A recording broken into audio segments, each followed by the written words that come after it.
Kasian, Nasdem terang-terangan tidak bisa kasih garansi Anies Baswedan jadi Capres 2024, Anies jadi gelandangan politik. Ditulis oleh tim redaksi jurnal, dikutip dari berbagai sumber. Kalau Mas Anies masih lebih terbuka peluangnya, misalnya lewat Nasdem, lewat PKS, kalau diajukan menjadi calon wakil presiden. Okay. Kalau misalnya Mas Anies, menurut saya kalau targetnya nomor 1 sekarang dan konfigurasi partai sekarang sulit. Tapi kalau misalnya mau dimajukan jadi nomor 2, terbuka. Bisa diajukan ke Pak Prabowo, bisa diajukan ke KIB, itu terbuka. Tapi kalau nomor 1, dia akan kesulitan untuk cari teman koalisi gitu. Saya masih punya banyak lagi bukti soal inkonsistensinya ucapan dan tindakan Anies. Dan ini bahaya, jadi pemimpin pada level apapun bahaya. Indonesia jangan sampai bengong. Apalagi kalau sampai urusan pemimpin tertinggi, Indonesia kudu cerdas, waras, dan berkualitas. Ini kabar buat kita untuk memotret figur Anies, kualitasnya seperti apa. Yang jelas, dia ahli menata kata, tapi dia juga juara terbaik sebagai gubernur yang terburuk dalam menata kota.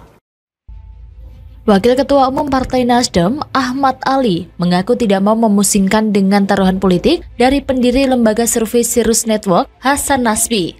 Hasan sebelumnya meyakini Gubernur DKI Jakarta Anies Baswedan tidak akan mendapat tiket pada Pilpres 2024. Konsultan politik itu bahkan berani bertaruh mobil Alphard.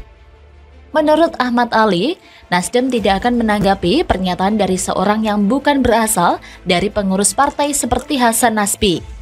Namun, Ahmad Ali pada sisi lain belum bisa memastikan ketika ditanya kemungkinan Anies akan resmi diusung Nasdem menjadi Capres 2024.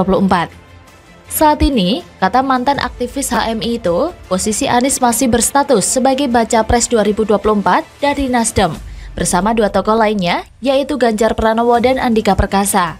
Menurut dia, Nasdem sadar, posisi menyambut Pilpres 2024 karena butuh rekan koalisi, belum mengusung kandidat. Dari situ, Nasdem belum bisa memastikan satu dari 3 nama baca pres untuk diusung pada Pilpres 2024. Jangan-jangan Anies cuma buat penghantar menaikkan nama Nasdem doang, atau bisa saja mengambil suara kadrun yang selama ini getol mendukung Anies. Walah Nis, kalau mau jadi presiden, ya jadi gubernur yang baik dulu. Urus hal-hal yang penting demi kemajuan dan kebutuhan masyarakat. Jadi nggak bener cuma jualan janji doang, kerja nyatanya ya nggak ada. Hasan Nasbi sebelumnya menyebut Gubernur DKI Jakarta Anies Baswedan sulit menjadi Capres 2024, tetapi berpeluang diusung sebagai Cawapres. Melalui akun Total Politik di YouTube dikutip jpnn.com pada Jumat 24 Juni, Hasan mengatakan kalau Anies mau jadi Cawapres masih terbuka.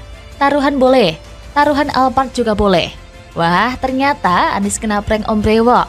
Hal tersebut cuma bikin Anies senang semalam doang dong. Mimpinya jadi presiden, nyatanya Nasdem belum tentu memberikan garansi Anies jadi Capres. Meski beberapa waktu yang lalu, Presiden Joko Widodo menghadiri gelaran Formula E di Jakarta, Hasan Nasbi menilai itu bukan bentuk dukungan politik untuk Anies. Hasan menegaskan, Presiden Jokowi pasti akan mengendorse semua calon presiden yang kemungkinan akan menggantikan dirinya. Gak benar berbakat dalam mengelola kata, tapi ia tidak berbakat dalam mengelola kota. Yang gitu kok mau jadi presiden? Nasdem juga sudah terang-terangan bahwa belum tentu Anies diusung jadi presiden. Gak benar mungkin sekarang sedang ketar-ketir nih, jadi gelandangan politik. Sungguh kasihan Anies ini, gak punya partai tapi mimpinya mau jadi presiden. Bagaimana menurut Anda? Warga demo tagih janji Anies. Ternyata diam-diam gusur warga Jakarta pakai peraturan bikinan Ahok. Ditulis oleh tim redaksi jurnal, dikutip dari berbagai sumber. Ada beberapa kasus ya yang memang berjalan proses penggusurannya melalui pergub ini. Yang paling jelas Pancoran. Tuntutan ini adalah tuntutan untuk pertama mencabut peraturan Gubernur DKI nomor 207 tahun 2016. Kenapa peraturan tersebut harus dicabut? Karena peraturan tersebut melegalkan penggusuran paksa yang tidak sesuai dengan standar hak asasi manusia. Pertemuan sama sesepuh Madura, yang saya maksud itu ulama Madura gitu di situ, di Pelita itu, di Masjid Pelita. Gitu. Sebenarnya di Pak Anies bilang nggak ada penggusuran, akhirnya dia tanda tangan gitu. Iya di situ para ulama gitu. Tadi setelah selesai semua yang salaman bilang sama saya, Pak jangan gusur, Pak jangan gusur, Pak jangan gusur. Rasa aman itu seperti tiada lagi di tempat ini. Karena itu saya tegaskan di sini, kita tata ulang.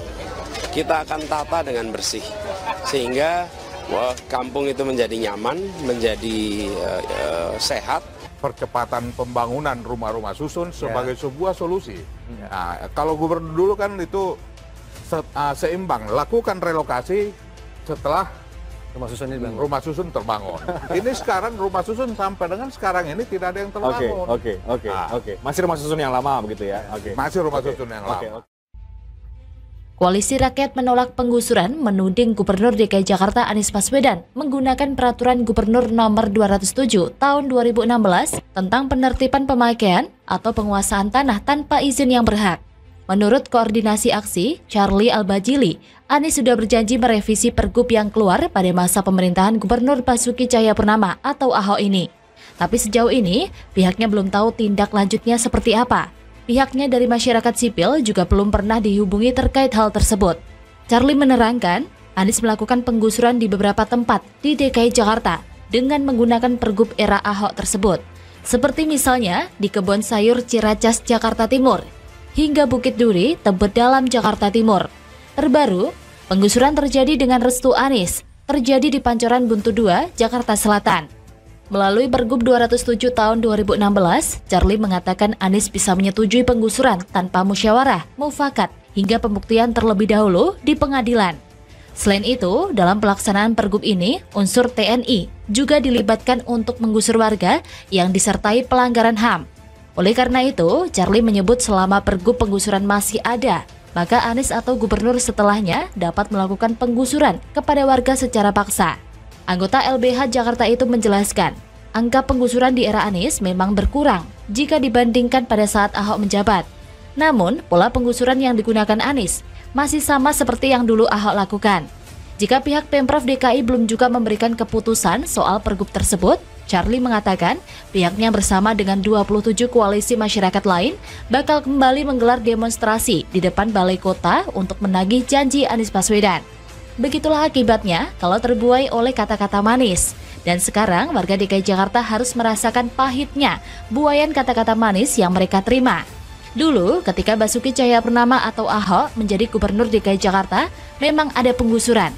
Tapi di setiap penggusuran yang dia lakukan, sudah disediakan rusun untuk ditempati oleh warga yang terkena dampak penggusuran tersebut. Ahok tidak sembarangan menggusur begitu saja, meskipun bangunan-bangunan liar yang digusur tersebut memang sudah selayaknya. Karena mereka menempati jalur hijau yang bukan diperuntukkan untuk mendirikan bangunan. Tapi Ahok masih mempunyai sisi kemanusiaan. Bagaimanapun juga warga yang digusur adalah warga Jakarta, yang juga adalah warganya juga. Sehingga sebelum melakukan penggusuran, Ahok sudah menyediakan rusun untuk mereka tinggali bersama keluarga. Semua gratis untuk warga yang dipindahkan. Mereka hanya dikenakan biaya sewa yang murah per bulannya. Namun sayangnya, kebaikan Ahok untuk melihat warganya menempati hunian yang layak ditampik begitu saja. Warga lebih senang tinggal di daerah kumuh yang boleh dibilang tidak layak huni. Mereka menolak untuk dipindahkan dengan berbagai alasan. Rusun jauh dari tempat pekerjaan, biaya hidup semakin mahal kalau tinggal di rusun, dan berbagai macam alasan yang absurd. Mereka tetap menolak untuk dipindahkan ke rusun. Kemudian datanglah Anies, sang penyelamat. Anies dengan konsep menggeser dan bukan menggusur, membuat warga terpesona. Bagaimana tidak, tawaran Anies sangat menggiurkan. Warga tidak akan digusur ke rusun, tetapi akan digeser ke tempat yang lebih layak di sekitar tempat tinggal mereka.